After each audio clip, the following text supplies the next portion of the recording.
Bonjour à tous, donc aujourd'hui je vous retrouve pour une nouvelle vidéo, donc ça sera mon point lecture, donc toutes les lectures que j'ai lues, que je suis en train de lire et mes futures lectures. Donc la dernière fois je vous laissais avec Soumettez-nous à l'Intentation, le tome 1, le tome 2 de la série Tucker Spring de Elle et 8, donc c'est une romance gay.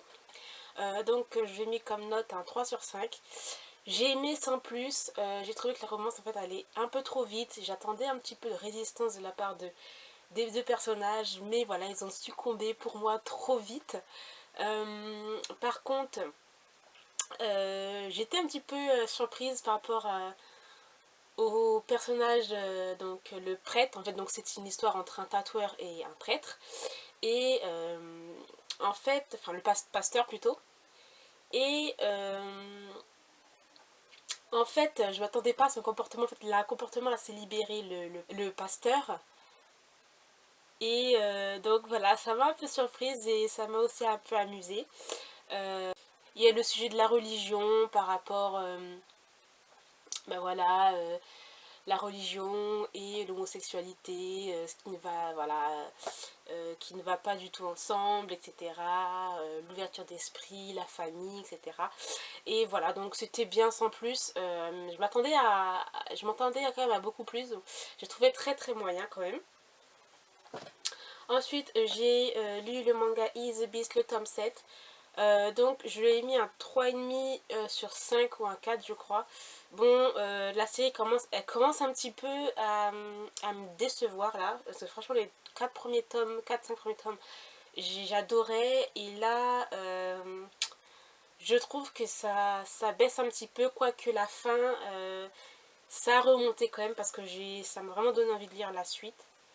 Parce que voilà, il y a des personnages qui viennent et qui veulent mettre leur souk, il y a les personnages ils s'aiment, voilà, mais il n'y a rien qui se passe et tout, ils se tournent autour, il y a de la jalousie, il y a du ceci et du cela. Mais la fin, surtout la dernière page, voilà, ça me dit que il va y avoir un beau petit rapprochement de la part de Keita, donc c'est lui. Et j'attends beaucoup du tome 8, donc j'espère que je ne serai pas déçue. Ensuite, j'ai lu le tome 2 de Six Half de Rikako Ikitani. Donc, je lui ai mis comme note, je crois que je lui ai mis un 3,5. Oui, oui, je lui ai mis un 3,5. La jeune fille, en fait, donc c'est Shiori, commence à peine. Enfin, c'est une fille, en fait, qui. Elle a eu un accident et elle a perdu la mémoire. Et là, elle commence à avoir des bribes de souvenirs qui arrivent par flash et dit que elle veut peut-être pas savoir ce qui s'est passé, elle veut peut-être pas retrouver sa mémoire en fin de compte parce que il y a quelque chose qui se passe avec son frère et par rapport à la famille, etc. Donc voilà, je lirai la suite pour voir, enfin de toute façon j'ai la suite, mais j'ai hâte de savoir ce qui se passe derrière tout ça, parce qu'il y a vraiment des faux semblants, il y a beaucoup de personnes qui ne disent pas la vérité, qui cachent des choses. Donc voilà, c'est très intriguant. Ensuite, j'ai lu Le Puits des Mémoires de Gabriel Katz, donc le tome 1, La Traque. Donc je lui ai mis un 3,5 sur 5 aussi, donc j'ai beaucoup aimé, mais voilà, c'était trop long, il y avait trop de longueur. J'ai lu un autre livre de cet auteur, donc c'était La maîtresse de guerre. Voilà, donc c'est La maîtresse de guerre que j'ai lu de cet auteur. Et j'avais vraiment beaucoup aimé, ça avait été une superbe découverte. Là par contre, j'ai aimé tous les personnages, donc c'est des personnages, on les retrouve, ils ont perdu leur mémoire en fait, ils savent pas qui ils sont et ils vont faire une quête, voilà, pour trouver leur passé, etc.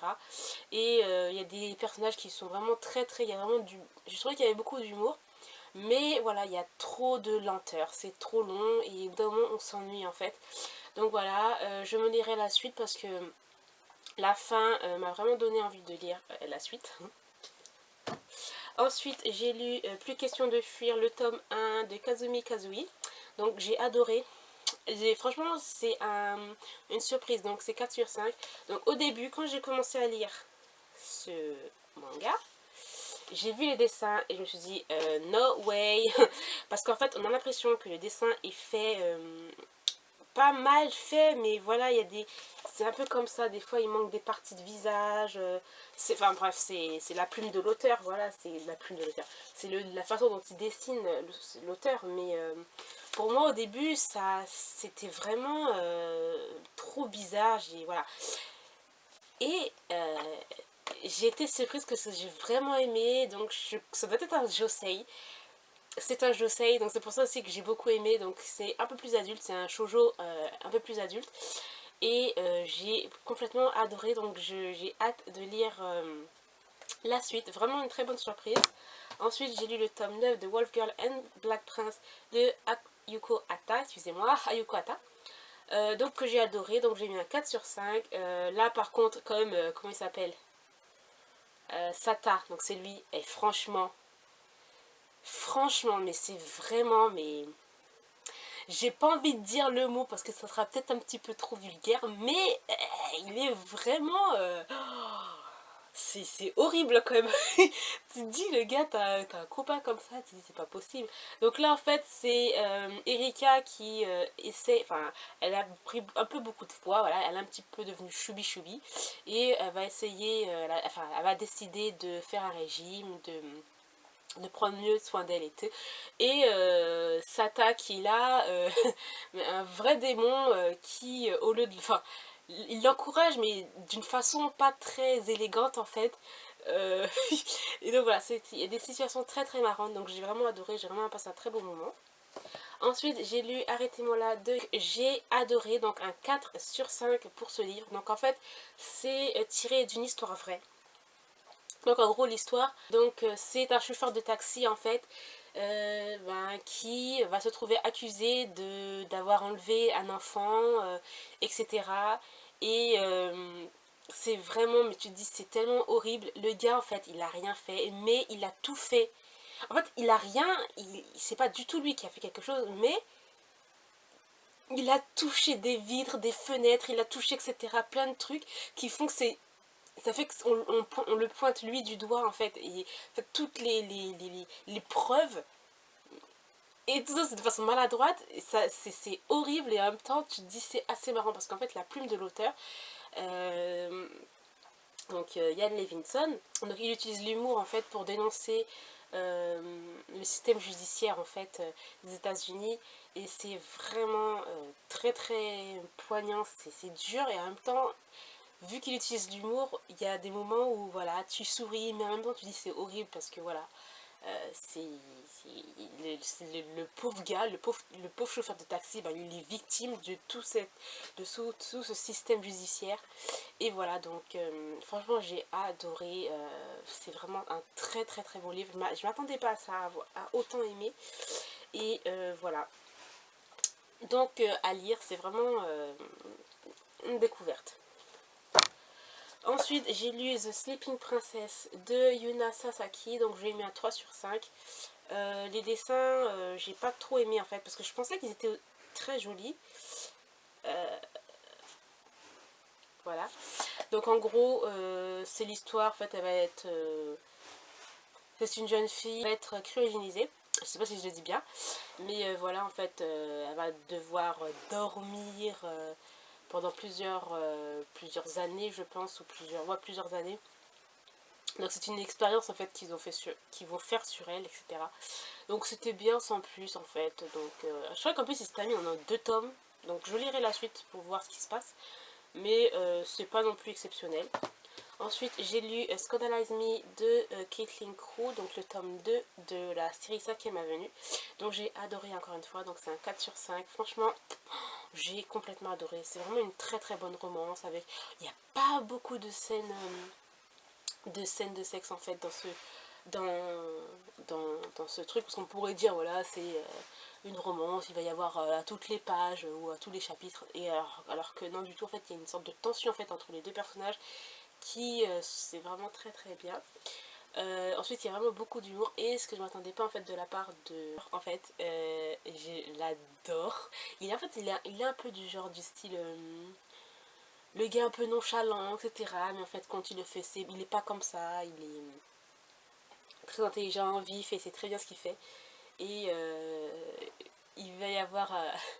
avec l'autre personnage, donc c'est Zoé, il va genre se soumettre à elle, entre guillemets, soi-disant se soumettre. Et c'est vraiment des situations très très marrantes. Ils vont toujours essayer parce qu'il y a une intrigue bien sûr derrière l'histoire d'amour, ils vont essayer de piéger un grand magnat, enfin une sorte de proxénète, etc.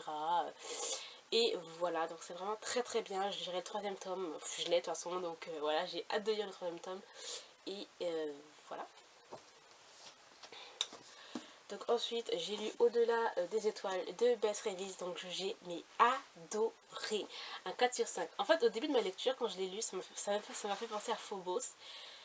Par rapport au contexte, en fait, c'est des personnes qui vont devoir être qui vont devoir être dans un vaisseau pour ensuite aller sur une planète et voilà, vivre, se repeupler, etc.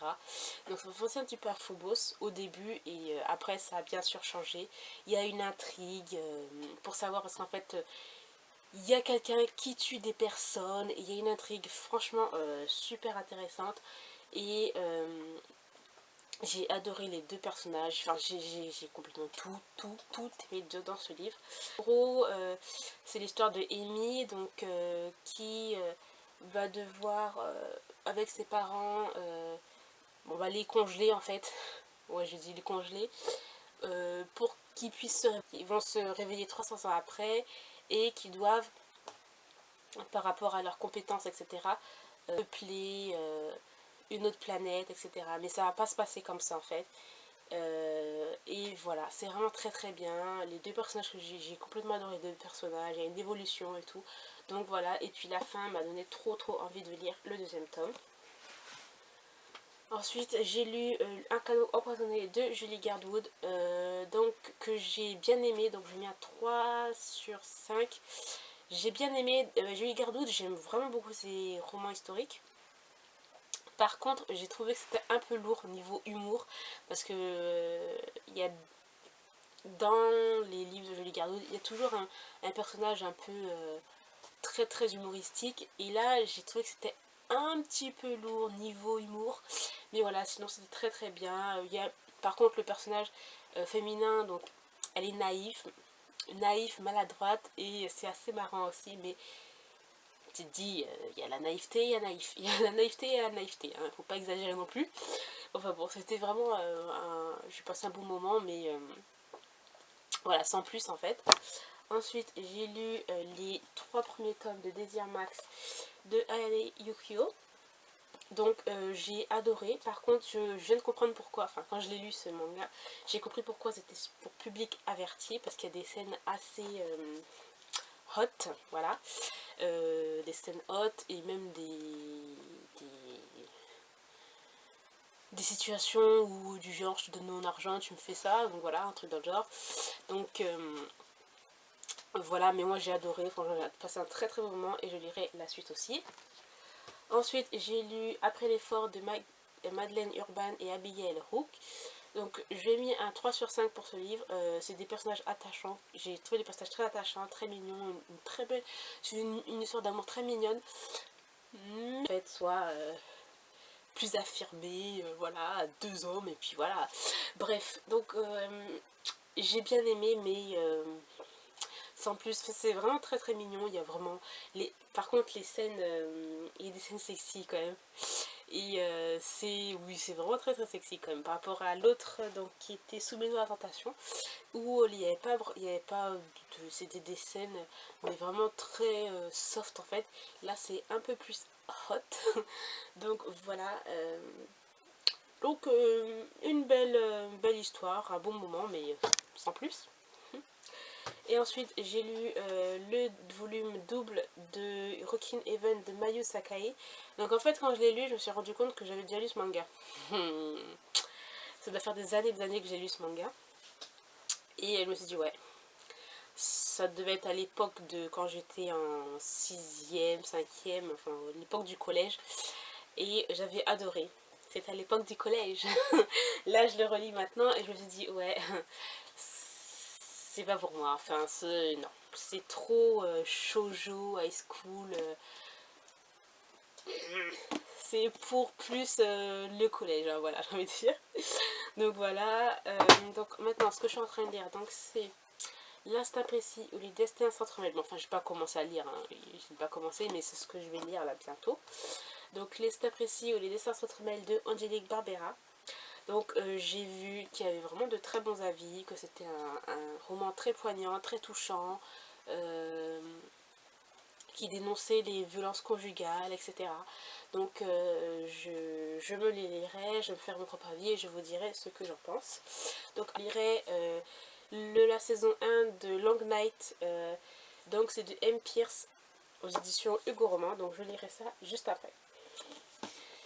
Donc voilà, j'ai terminé pour point lecture, j'espère que cette vidéo vous aura plu. Dites-moi vous ce que vous êtes en train de lire en ce moment. Je vous remercie encore d'avoir regardé cette vidéo et je vous dis à très bientôt. Bye.